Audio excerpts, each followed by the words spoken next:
Hello दोस्तों, आप सभी का बहुत बहुत स्वागत है हमारे यूट्यूब चैनल पर। आज हम आपके लिए लाए हैं बहुत ही इम्पोर्टेंट क्वेश्चन भारत की नदियों के संबंध में।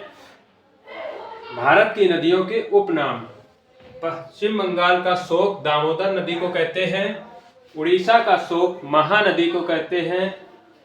बिहार का शोक कोसी नदी को कहते हैं। सिक्किम की जीवन रेखा तीस्ता नदी को कहते हैं। मध्य प्रदेश की जीवन रेखा नर्मदा नदी को कहते हैं। आंध्र प्रदेश की जीवन रेखा गोदावरी नदी को कहते हैं।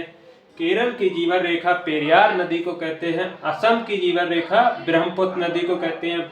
दक्षिण भारत की गंगा कावेरी नदी, दक्षिण भारत की बूढ़ी गंगा गोदावरी नदी। इन दोनों में बहुत ही कंफ्यूज रहता है कि दक्षिण भारत की गंगा कौन सी है और दक्षिण भारत की बूढ़ी गंगा। दक्षिण भारत की अगर गंगा आए तो कावेरी नदी, दक्षिण भारत की बूढ़ी गंगा आए तो गोदावरी नदी। अगर क्वेश्चन में दक्षिण भारत की गंगा कावेरी नहीं है तो गोदावरी नदी लगेगा। ठीक है, ये बहुत ही इंपॉर्टेंट क्वेश्चन है, कई बार परीक्षाओं में पूछे गए हैं और बार बार पूछे जाते हैं। धन्यवाद।